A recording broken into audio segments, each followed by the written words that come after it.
but that was their main concern. Well, that's what I'm thinking. They've been given everything. Now, they don't, it's just a thought that they aren't gonna have something. It's panicky, so they're gonna vote for those who say they can't. One of the biggest problems I'm finding is they aren't taught in school history anymore.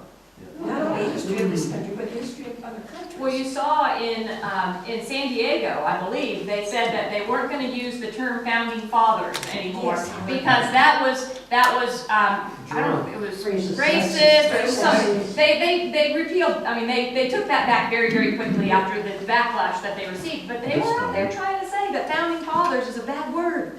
But you can say all the other bad words, they're great. You know, you can say F or S or, you know, anything, those are all celebrated words. But if you say founding fathers, or you say Jesus, or you say God, oh my goodness, you know, they're gonna sanction you. So, you know, I will tell you that the people, those kind of people, want us to sit down, to shut up, and to go away. That's what Nancy Pelosi told Yes, us. Shut up, shut up. exactly right. And you know what? That makes me think, you have to think, how does that benefit them if I do what they tell me I need to do?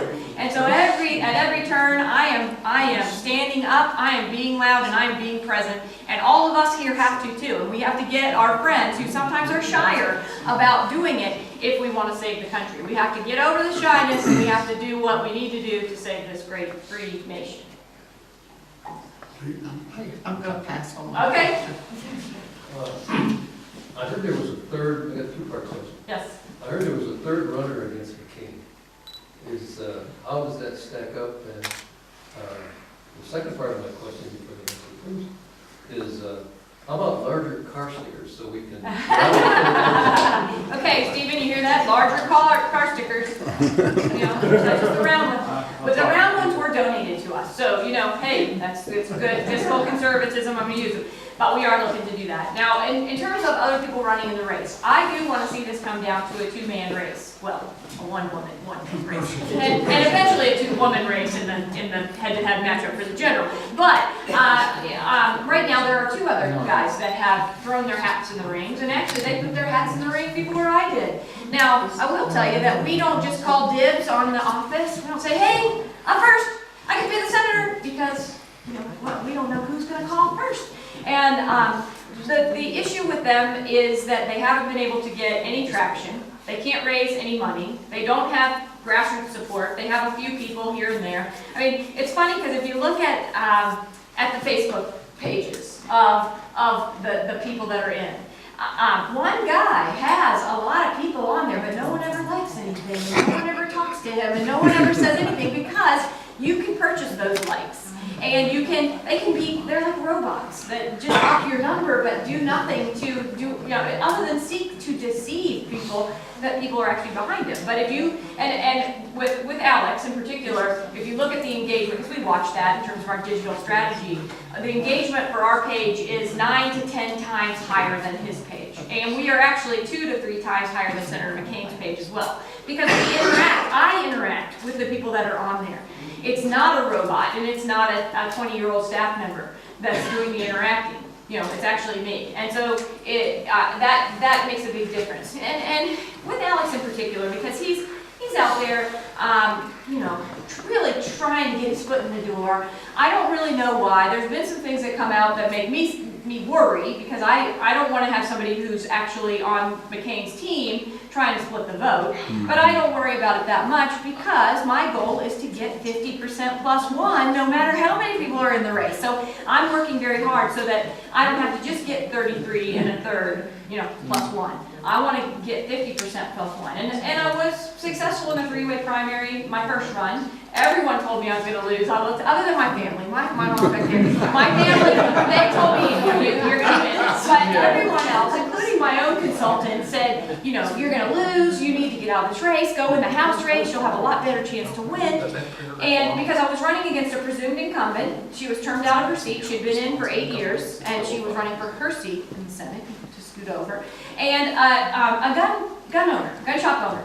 And so, I don't know how it is down here, but in Mojave County, a gun shop owner is like a god. And so I was against a presumed incumbent and a god, and a little known person who would never run for office at all. However, my message of liberty and freedom works across the board, and our work ethic on my campaign outpaced everyone, and that's what we're going to do here as well. We've got an amazing team. I mean, Stephen does a great job. All the volunteers are amazing, amazing. My mom is awesome too. And we are building an organization, a statewide organization, not just in Maricopa County and Pima County, in the whole state. Because we saw with Diane Douglas, you don't have to win Maricopa and Pima. Now I'm going to win. I'm going to win them. But she was able to win for the first time a statewide race with the rural counties supporting her for that statewide office. So while those guys are probably good people who do want to change Washington, D.C., they have no chance to be able to be the one that retires a D.C. dinosaur like Senator John McCain. I think one of the things I have going for me is that John McCain has never faced a well-educated, well-spoken, down-to-earth, Constitution-loving woman. And it is going to be very difficult for him to figure out how to maneuver to be able to use the dirty tricks that he uses in his campaigns against me. So he will try. I'm sure some of you have probably Googled me and you see his ads that pop up because he's got a PAC, a super PAC that supports him called Grassroots Action PAC, which actually makes me mad that he put grassroots in there. But, you know, it's really not the grassroots. It's actually the dirty roots that go after people who dare to go up against him. And so, you know, I hope that if you see something that concerns you, that he puts out there to distract from his own record that I told you about before, you'll come right to me, or come to somebody that's in my campaign, or ask somebody that's in the legislature now. You know, what's true, what's false? Ask someone that you trust that can steer you in the right direction and away from the distraction to the issues that are important to all of us.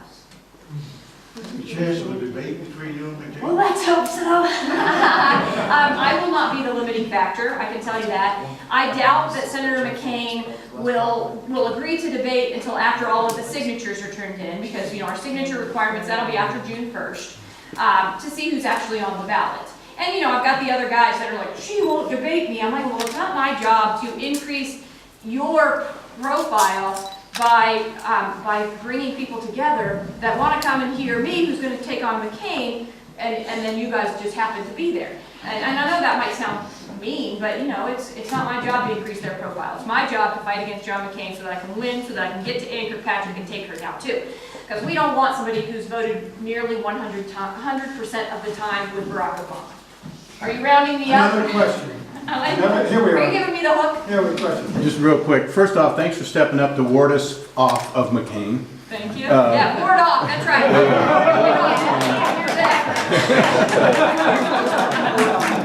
I'm really concerned about the executive order authority, and I'm assuming you've thought about that. And do you think there can be any way of starting to limit the presidential executive powers? You know, I think that Congress probably could have a say. Well, I mean, they could have a say any time because they are the check and balance to the president, especially when he does something unconstitutional. I have a lot of fear about who Barack Obama is going to try to appoint to fill Justice Scalia's place on the court. I do hope that the Republicans stand firm. He can appoint, I mean, he can nominate. That is in the Constitution, nominate. There is nothing in the Constitution that says they have to hear that nomination. I don't think it should even be heard. That's, I mean, unless he brought somebody that was just like Scalia, which he never will. He has proven himself over and over and over again the kind of person that he is. It is going to take a good conservative president taking that office and actually repealing those orders that Barack Obama's put into place. You know, and not everybody said that they're going to, so we got to look at that because there are things that need to go, and they need to go the first day. And that conservative president is going to need to have conservative reinforcements in both the House and the Senate to be able to get anything done. And so, you know, can you imagine, I mean, and I haven't picked my presidential guy, but can you imagine a President Cruz who still has to deal with a Senator McCain? I mean, you see how McCain is after Ted Cruz at every turn. He was never so ferocious against Barack Obama, even when he was running for the presidency. And so we can't have that. So that's yet another reason why Senator McCain needs to retire. Well, thank you for coming.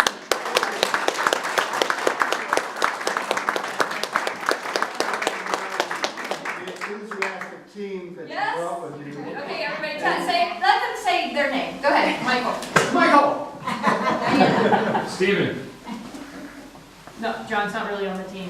Mommy? Well, I was going to mention, while we were talking about Dr. Wards, there's another doctor in the Yes. family, I understand. Yes, my mom is a Good pediatrician. Good for you. She retired in September, which was perfect for me because then she got to come on the campaign trail with me. Now, we were very, very blessed because for 10 years, we had a mother-daughter practice together with pediatrics and family practice. And we always dreamed about it when we were in medical school. My mom was in her residency when I was in medical school, but we never knew if it was really going to become a reality. She lived in Tennessee, I was training in Michigan, we didn't know where we were going to end up, and Arizona is the reason why we were able to live out that dream, because Lake Havasu was recruiting for an ER doc and a family doc. My husband's an ER guy. They didn't really, think they needed a pediatrician, but they did. And so we brought her out, and we were able to have a wonderful, wonderful practice together for all those years. And now we get to be on the campaign trail together, which is even more amazing. So I thank you all for being here. I thank you for your questions. I hope that you will go on the website, kellyward.com. You can do a lot of things on there. You can donate, that's one. You can also sign up to get emails. And they're not emails so much for you. I mean, they're for you, but they're for you to share with the people that you know who are not as important as you are.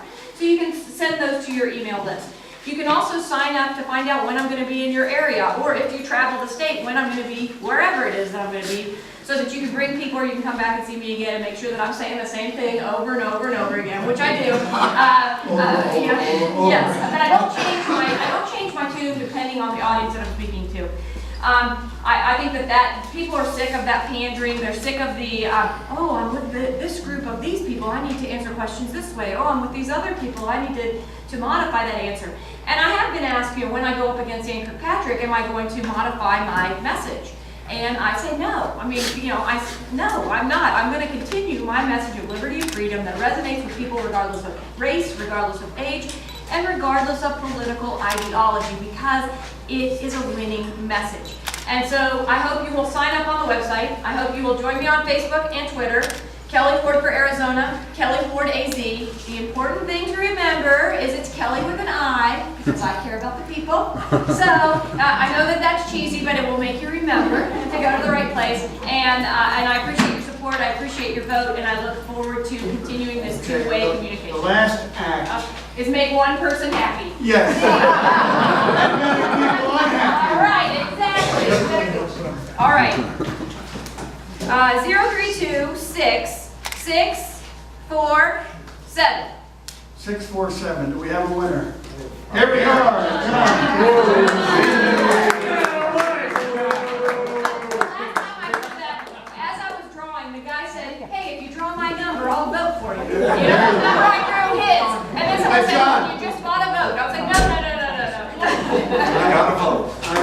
Just never had time to do You just anything. left, but I wanted to recognize that our Superior Court Judge Sam is leaving here for basic training on March 1st, so I'm going to be single-handed, so I probably won't have time. But I have